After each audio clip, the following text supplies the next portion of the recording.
Hello, Joe. How are you? Good. Great. My question to you is, what were the takeaways for you for the series against the Grizzlies, and what would you like to maintain in the series in the next series in Western semis? I mean, I think we got better as the series went on. I think we obviously we lost the first game, but I think as the series went on, we figured some things out. I think you obviously got to give we have to give Memphis credit. We obviously knew they were going to play hard, but they played hard regardless of the score, regardless of the games left, regardless of the 3-1, 2-1, whatever the series was. So um, yeah, I mean, I think we got, like I said, we got better as it went on. Obviously, I think losing a couple leads. We had 15-point lead a few times and lost it, or got it even, and they might have taken a little lead. But for us to be able to finish those games off, I think one of them we went on a 14-2 or 14-4 run at the end of the game. So some good stuff to take. Obviously, whichever team we play will be a little different to them. So we've been going through a little bit of that stuff, and obviously a part of it we've got to wait to see who we're going to play to really tighten up our package on both ends. All right, next up, Tony Jones, The Athletic. Joe, I sprained my ankle, so that's why Are I'm you in in bed. bed? Yeah, I Oh sprained my gosh! I was playing ball today and I sprained my ankle, so I can't move. So I'm just gonna have I to. bet you still had like 28, 12, and 12 though, didn't you? Shot 70%. I was playing really well, but it went bad. And then you ran 22 miles on the treadmill in 18 minutes. I did not do any running after the sprained ankle, but I did cry in front of my 11-year-old. So, man, that must have hurt. The question is, does it change anything for you guys now that you guys know, even if you don't know who you're playing, you do know when you're playing? So does it change anything for you in terms of preparation wise?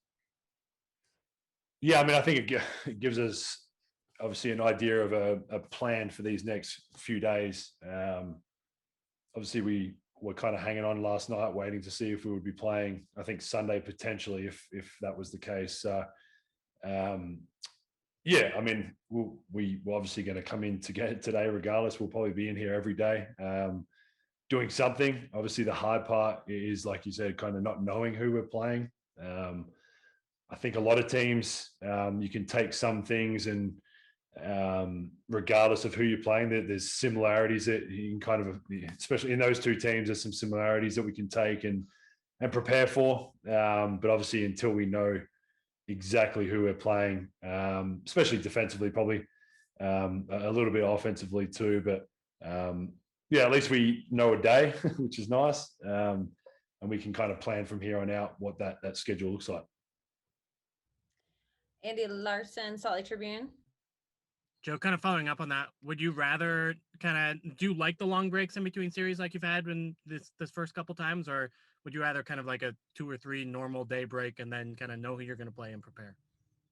Well, I was born in 1987, so a few extra days for me is extremely nice. Yeah, I mean, obviously it is what it is. If Dallas won last night, we played it on Sunday or whatever the schedule was going to be. It kind of is what it is. We've got to figure it out and get ready as best we can.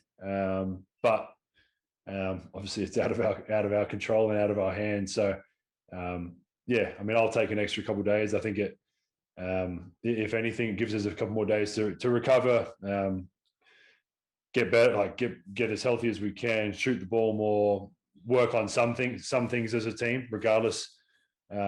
Even if it's our offense, little things that we think we can use regardless of who the opponent is. And then obviously, like you said, yeah, an extra couple of days, kind of not rest, but a couple of days just to figure it out. And then when we know our opponent, we'll obviously be pretty locked in for those kind of 36, 48 hours before we actually play. Rebecca Harlow, TNT. Joe, what is up? Looking forward to working with you again soon. So question for you. You've been a part of a lot of good Jazz teams here. Is there anything chemistry-wise that stands out about this group? I mean, obviously the numbers offensively and defensively speak for themselves, but just in terms of the closeness of this group.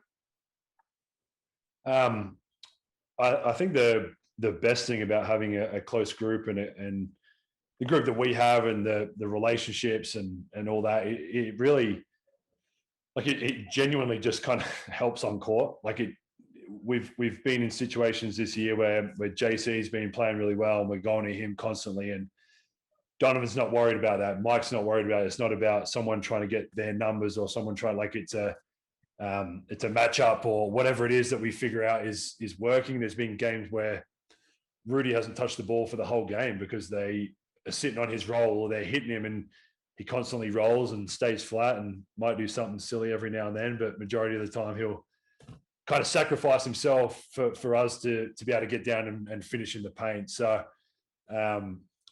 obviously I can't comment on other teams because I don't know what it's like in other teams, but I would be surprised if there was as many teams as kind of close and connected as we are on and off the court. So I definitely think it helps. I think if you've got a bit of a rift or there's something going on within your group, I think it genuinely can hurt not just those two people or three people, but the whole group. Because I think this day and age, you can tell when people don't get along as well as others. So yeah, I've said it a million times this year, but it's such a fun group to play with.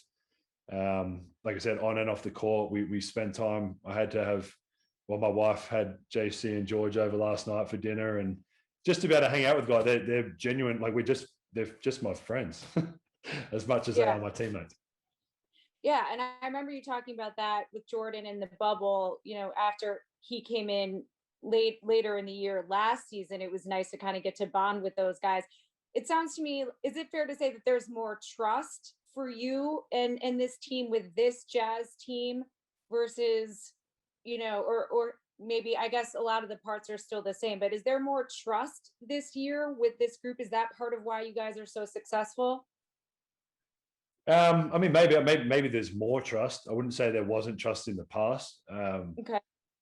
I think with our groups we've had, and obviously it starts from up at the top in the office, the guys they bring in, and obviously very good basketballers, but very good human beings as well. And I think that's a huge thing. I mean, people can debate all day whether we've got the most talented team or we're whatever in the list of talent on paper, but I'd put a lot of money on the fact that we'll be the closest team, like I said, in terms of genuine relationships and friendships.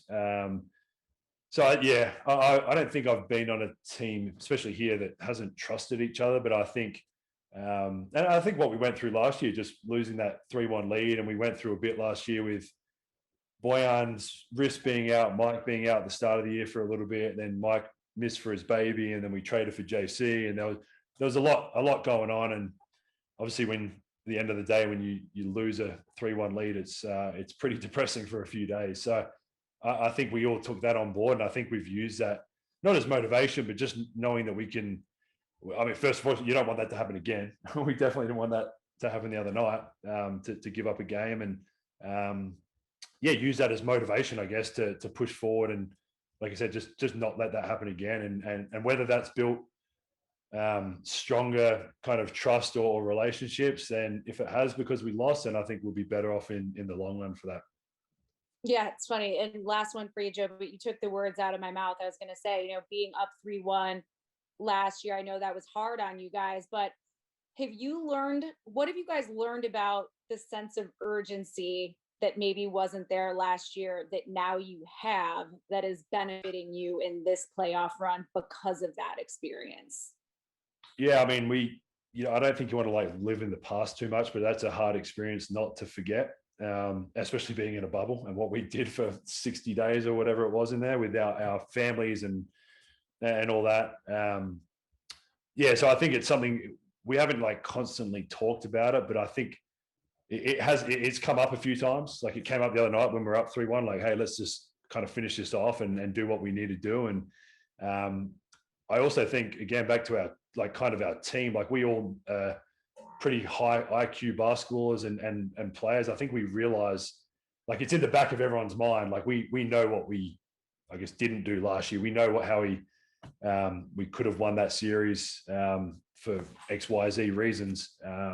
And again, not letting that happen again. So I think regardless of who you are, if you were with our group last year, it's kind of entrenched in your memory, like what happened and how it felt after that. So like I said, it wasn't a pleasant experience at the time, but if that's going to help us in the long run, and losing that series is going to push us forward for this year and next year and the coming years, I think it you obviously kind of ends up being a little bit of a positive out of it. Yeah. Thanks, Joe. Appreciate it. Cool. No worries. All right, that's it for today. Thanks so much, Joe. Appreciate it as always. See you guys. I'm going to watch my daughter's last soccer game. Nice. All right, thanks everyone. We'll see you guys later.